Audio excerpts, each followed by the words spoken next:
Cool. Hello, everyone.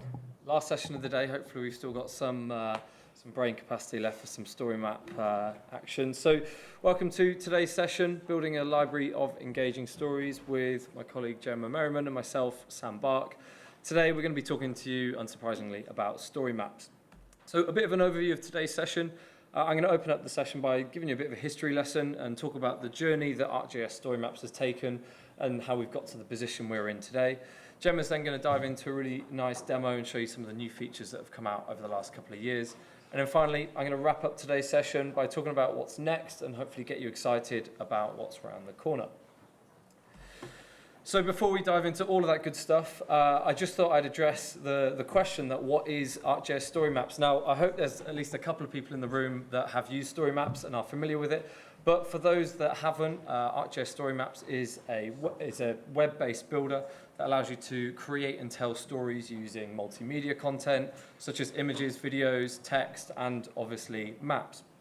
So it's accessible within your web browser, and you can access this through your ArcGIS Online or Enterprise login. And then once you've created your story, you can then share that far and wide, and that can be consumed dynamically on a mobile, tablet, or a desktop. So we've got loads of cool features that we're excited to share with you, but before we get into all of that, I want to take you on a bit of a history lesson of ArcGIS StoryMaps. So cast your mind back to 2012. ArcGIS Online was launched 10 years ago, and with it came Esri's story map templates. And this included things like story map tour and story map series, which looked a little bit like this. So, you know, it's quite a familiar layout. You can recognize a bit of the template. You know, the map sits on the right. The image sort of takes up the body of the story map, and then the banners at the top and bottom. So you can kind of see how we progressed over the last 10 years at least. So from 2012, there was a lot of development on story maps, and a lot more templates were released over that time, including one, Cascade, which was a personal favorite of mine. And that kind of popularized the scrolling mechanism that we're familiar with today. So then in 2019, ArcGIS Online took a technological shift forward by introducing or using the latest JavaScript 4, and that was most notably seen in the recent map viewer, and with it came ArcGIS StoryMaps. And what that allowed for was it basically allowed for a faster drawing time, more functionality, and just generally a higher ceiling of what was possible within the ArcGIS system. So with ArcGIS StoryMaps being released in 2019, the key difference between this and the previous version was actually the builder itself. So the user is no longer thrown into a decision as their very first decision on what template they're going to use, where now actually the user is thrown into the builder and they can flexibly choose their templates as they build it. So that has completely revolutionized the way in which we build stories. So then over the next 3 years, up to present day, there's been loads of new features that have been added, and some of them we'll talk about a little bit later, but ones to note are the theme builder. So we can now kind of customize our own themes, fonts, colors within story maps. And obviously Express Maps was a big feature, which allows you to build maps within the builder itself in just a couple of clicks. But I don't want to steal the limelight from Gemma. She'll come on to touch on that bit later. So I'll now hand over to Gemma, who's going to talk about the new features. Thanks, Sam. So I'm currently logged in here to my ArcGIS StoryMaps online account, and here is where I can access my personal stories and also stories that's been created in my organisation. So I'm sure a lot of you might be familiar with this interface already, but if you are not, you can simply use the panel on the left-hand side to navigate through your stories, collections, and themes. Now, story map collections are a relatively new feature, and they allow you to group stories and different media types together and embed them into one shared space. So there are multiple use cases for building these collections, such as creating portfolios of your work or collating training materials. But in this demo, I'm using collections as a way to gather resources for a public-facing audience. So I'll just spend the next few minutes exploring my collection and talking you through some of the design choices. So this collection overview page looks a little bit like this. So we've got to the right a bunch of images that represent different story maps and media types. And then we've got a Get Started button where we can navigate through our resources. So just for a bit of background context, I chose to look at walking routes and trig pillars in Great Britain. For those of you that aren't familiar with trig pillars, they're these huge concrete structures usually found on peaks. And back in the day, surveyors would walk up hills and map precise measurements of the landscape using these structures. But obviously now we've got the digital technology that's emerged. So I've used this collection to build a bunch of resources that could benefit people wanting to find out a bit more about walking routes and where they can find these trig pillars. So I'm just going to hit the Get Started button, and here I can go into the main collection's overview experience. The first bit of content I added was an Ordnance Survey public-facing story map, and I can use the bar at the top to navigate through. I've been able to insert some media video content from YouTube. And one of the new updates now allows you to embed PDF documents. And this PDF document looks at 6 trigs to bag in Scotland, so if anyone's interested. And what I quite like about this is you don't really lose the colour scheme of the collection around, you can just navigate through. And the last bit of content I added was essential route planning resources, so I was able to embed a URL, an external website. And finally, my very own story map. So I'm going to go through and talk about some of the new updates and features that I chose to use in my story map. But before I do, I just want to make a few final touches to my collection. So I'm just going to switch into edit mode. So you might notice now that I'm able to actually navigate to the design. And this allows me to change the layout of my collection. So I'm going to go with the magazine theme, which was originally in the grid mode, because I want to enlarge my images and it just better fits the content that I've included in this collection. And just like story maps, you can now add your credentials into your collection, and this is just quite useful to take a bit of ownership of the work if you're sharing it with the public. So I'm just going to publish that and then go into my story map. So I thought I'd just start off with looking at some of the design choices in the story map. I went for a bit of a historical theme using a range of brown, beige, and colours. So I'm going to go into my theme and just take you through a bit of that. So we'll go into the edit mode. And you might notice that the buttons and the background actually match the main map visual that I included in the story map. And I did that purposely by just matching up the hex codes.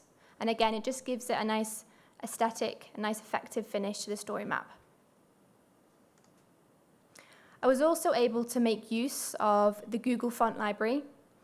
If you haven't used this already, it's an extensive library of over 100 different font families. I was able to navigate through the list, insert a new font family, and add more aesthetic and personalization to my story. So I'm going to go back into my story map and just navigate through some of the new updates and features that are available. Some of the first features I want to talk about is just the ability to edit and align your text in a more flexible and easier way. So you can now drag and drop paragraph text around and relocate them into different positions within your story map. Just put that back. If it goes. And you might notice that this paragraph text is relatively small, and there's some new keyboard shortcuts you can use to enlarge text. And again, it just makes it a bit more keyboard friendly and also a bit more accessible. So if I wanted to enlarge this small paragraph, I can just put a percentage sign in front of it, hit the space bar, and there you go. Really simple. And if I wanted to realign the text, you can now highlight the text and use the text editing toolbar to left, center, or right align your paragraphs. If I also wanted to change this subheading, for example, into a large heading, I can use the hashtag sign, hit space, and there you go. The next feature I included was a timeline. Now, I've got this currently set up in the waterfall effect, and timelines are fun and intuitive ways to chronologically represent your data. And you can now add up to 20 events in a vertical chain. If I wanted to change the layout of my timeline, I can do so by jumping into the options and selecting one of the other templates that is available. I'm going to change mine to the single-sided view. This timeline is looking at the completed walks that I've already gone on in the Lake District. And I was then able to map out these routes using GPX routes, and I used this on Strava, brought it into Pro, and published it into my online account. StoryMaps, like most of our applications, offer the ability to insert legends, bookmarks, and also pop-ups into my routes.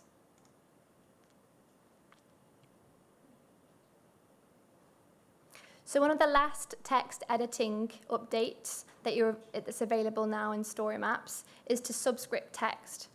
So for example, if I wanted to add and source a website at the bottom of my story map, I can use the text editing toolbar to highlight the text, use the 3 dots, and superscript the text. So these are just some out-of-the-box, simple editing tools that are now available in StoryMaps. I'm now going to go on to looking at my upcoming walks in the Peak District. And to do this, I've actually used the Express Maps because I don't have any completed GPX routes. And Express Maps allowed me to build maps straight in the Story Builder and plan my routes. So I'm going to jump into edit mode, and I'm going to search for my final peak, which is Mamtor. Once I'm happy with where the pin has been dropped, I'm going to simply add it to the map, and I'm going to navigate back to my map extent.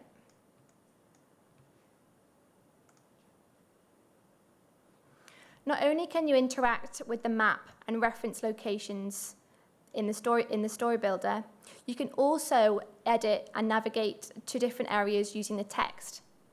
This is what's called a map action, and this is really useful if users are navigating through text and want to go to a location which is quite hard to find within the map. So an example of this is the North Lees Hall. It was quite difficult to find on the map, so for the user's sake, I'm going to highlight the text and add a map action. Using the map action, I'm then allowed to preset the location of choice, and I'm going to zoom in to the area of the North Lees Hall. I'm going to save that action, and you'll notice now that I can navigate through the text. So I've used what's called a sidecar here, and if you want to, you can add up to multiple slides of choice. And if I wanted to change the design layout, I can simply do so by clicking on the 3 dots and changing it to a docked panel. To do some further analysis on my routes, I can use what's called a swipe tool if I wanted to look into the area in more detail. Some of you might be familiar with swipe tools because you might have compared images. But swipe tools now have the option to not only add images, but web maps and express maps. I'm going to use this to compare 2 different terrains of my peak. I'm going to use the contour map, and I'm also going to use an aerial imagery. I'm going to search for my location and just hit save. So you notice now, not only can I compare images, but I can now compare web maps and interact and compare the different landscape and terrains that's available. So I've used relatively local and 2D data here, but if I did want to take this to the next level, I am able to locate and insert multiple different scenes into my story map. And it's worth also noting that not only can you use 2D map tours, you can now use 3D map tours. They're currently in beta. It's steady and it's tested, but you can toggle between 2D and 3D when building express maps. So that's just a bit of a quick overview of some of the new features, and I'm now just going to pass back over to Sam, and he's going to look at what's next. Thank you, Gemma. So today we've walked you through the journey of ArcGIS StoryMaps, a bit of a history. Gemma's shown you some of the new features, so I'm just going to wrap up today's session by talking about what's coming next, hopefully to get you a little bit excited about what's around the corner. So to date, there have been over 2 million stories created with ArcGIS StoryMaps, and actually not all of them, unfortunately, are about GIS. There is a growing trend with our users that are creating stories about things that they're personally passionate about. So Esri are releasing or have released a new product this year called StoryMaps. So now StoryMaps is modeled after ArcGIS StoryMaps, but it's actually designed for media professionals and personal storytellers. And it's completely disconnected from the ArcGIS system. So you would simply sign up with your personal email and license it on the website, and you can then create stories about your recent holiday, your local favorite restaurant, anything you feel passionate about. So to clarify, both products will continue to be developed in tandem, but I've got a table here just to kind of walk you through the differences. So just to walk you through the left-hand column, ArcGIS StoryMaps is aimed at GIS users, presumably most people in this room, and it sits within the ArcGIS system. So that means you can embed your web maps, dashboard, and any Esri app. And you license and log in that through ArcGIS Online or Enterprise.